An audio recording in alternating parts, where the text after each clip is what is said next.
mayamna hojik phong sana ngangnariba amadi tanariba James Webb Space Telescope ki matangda mayamda loksing oibe aba point khara explain tawjaramge. JWST haina su mayamna samna khangnaba James Webb Space Telescope asi European Space Agency ESA amasung Canadian Space Agency CSA makoi ani siga NASA haina mayamna khangnaba sundrang bunainabada maming chatliba US da base toba National Aeronautics and Space Administration hairiba Space Agency asigi lamjing lamtakta James Webb Space Telescope asi semba saba loisanduna Ariane 5 hairiba rocket asida French Guiana gi Kaurau hairiba mfam sidagi 25 December 2021 da launch toki. JWST na Prithvi sin thungna mayamna khangnaribasi atai karimtagi nate. JWST asi sundrangda leiriba tha thawam chak amadi atai grah singi matangda nainanaba amadi makoi singdugi mayek singba mami sing launaba Prithvi asidagi thagatkeba sunrangi telescope ama khangni. Telescope asi NASA gi 1961 dagina 1968 fawba administrator oiramba James E. Webb ki maming lauduna James Webb Space Telescope JWST haina thonkibani. Telescope asibu semba sabada achauba thaudang lauribasi Northrop Grumman Corporation hariba maming chalaba B-21 Rider saba company asinani. JWST ki mamangda Hubble Space Telescope haina khangnaba telescope asisu NASA na sunrangi mamising launaba thagatkibani. Adubu Hubble na uba fangdaba amadi mahakna laurokpa mamising mayek sing fatabasing JWST na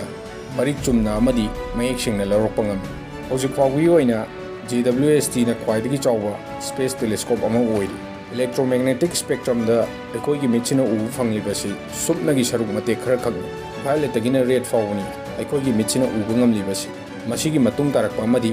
mamangda leiriba electromagnetic wave sing da leiriba machu sing sidi khulai amagi mateng yaudana ubu fangloi. Samna hairabada X-ray amasung radio wave ekoi michina ubu ngamdaba isagi saru asi michin amagi matengna X-ray gi electromagnetic wave asi isada thajinduna yengmada saru ubu fangi. Amadi radio wave asisu chapmani athapa mafam amadagi function torokpa du yana khada ikoina famna radio taba fangi. Masi atagi nate radio waves ki wavelength asi aduki matik chaw maramna yum manungda oirasu ising manungda oirabasu fauduna changlakpa ngami. Asum tawduna minna uba ngamdaba amadi ichamjamba telescope na ubu fangdaba athapa amadi amamada leiriba sing asi infrared wave chupsinba ngamba durbin sing numidangda sadanba amasung military da leiriba singna numidangda duty tawda uptuna yengbada loina ubu fangi. Asiga chamanana JWST su infrared light singbu chupsinduna sundrangda leiriba sing asi kupna yengsinbada mathau ningthina tawnaba semkhibani.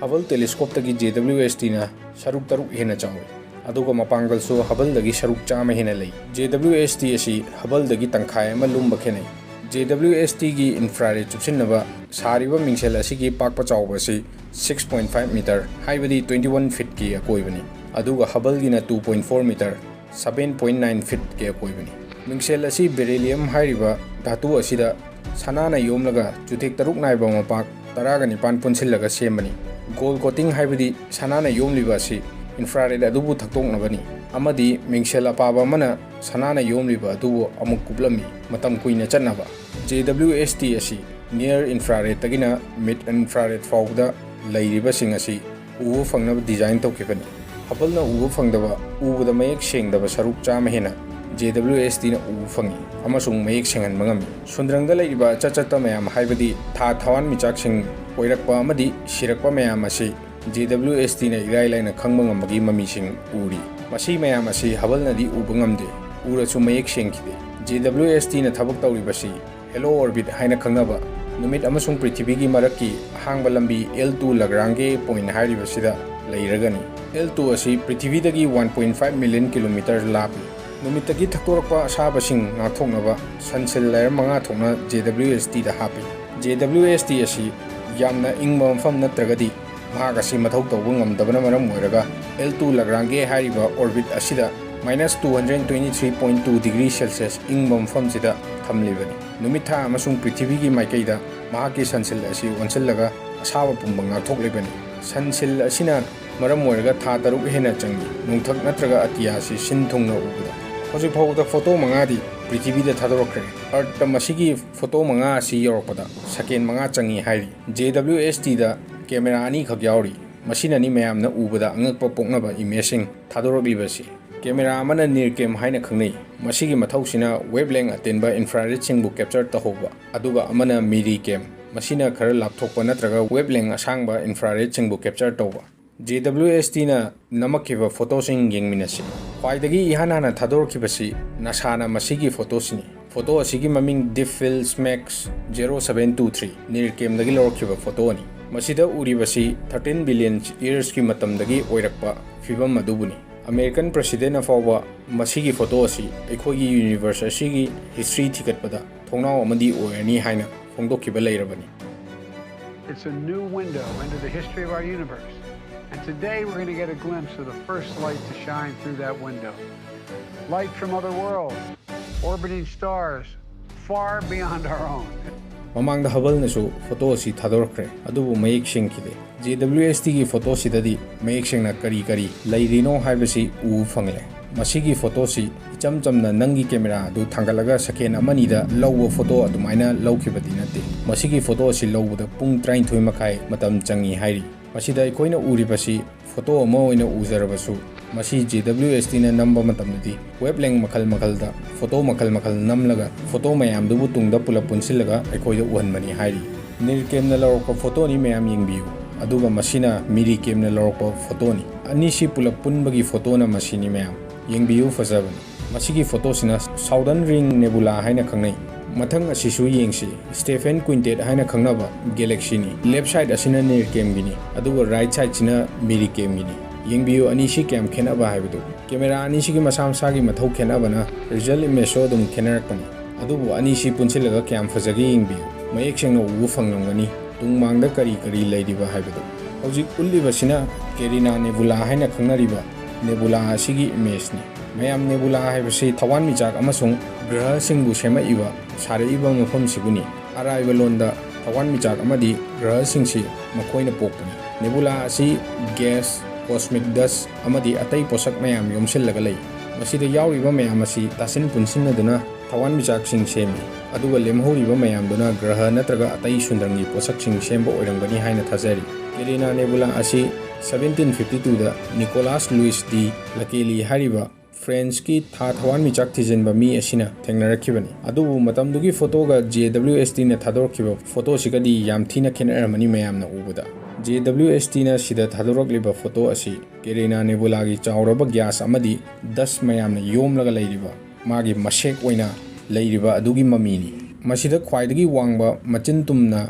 chingumna leiribasi prithibidagi 8500 light years chawrakna lapna lei hairi numitka prithibika lapnari si 1 light years fawbu yogde mayam khallaga yengbiu hairiba Carina nebula asi kyam lapna leiramgani haibudu Jwst gi near cam dadi irai laina mayek sengna taribani khwaidagi interesting oigidoribasi masigi photo sini masi photo amadi nate adubu scientist kaina naina ninglibasi masini masi spectrographic data amani planet Webb's 96b hariba graha si 1150 light years lapna lei prithvi dagi masi exoplanet haina khangnei exoplanet haibadi graha di oiba adubu numit ki orbit ta prithvi amadi atai graha singna koiriba sigumnadi koina chataba siguni Jwst da FGS niris amasong near specs haina spectrograph ani khak happy spectrograph asigi matengna light amabu saruk machet thugaiduna light sing adugi wavelength sing chang wonba amadi yengba ngami asumna nirisna pung 3 makhai changna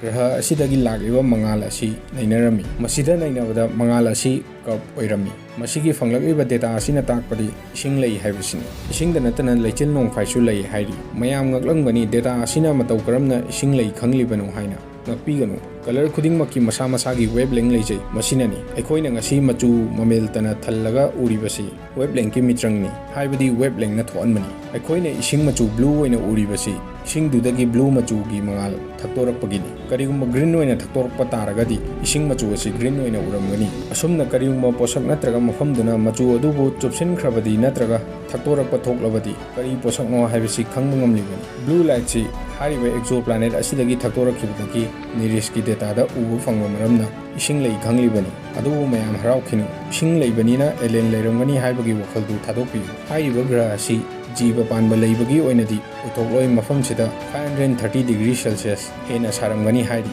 अदुबु JWST ना था खरगी मनुंगसिदा ग्रह अमगा मुंग नैनागदौरी ग्रह अदुदा जीव पानबा लेबा याबगी ओइथोकपा थाजबा लई हाइरी ग्रह अदुगी ममिंगदी ट्रैपिस 1E मसीनी मथंगदा JWST ना नैनारकदोरिबा मैम JWST के अपडेट तौरपगा चैनल असिदा अमुक मैम पाउदम जागे ngasiगidi matang swaida content asi losinjarage subscribe tawdabai channel nausing subscribe tawsinbiramu channel asibu support tawbiyo haina thamjaraga matang swaida losinjarage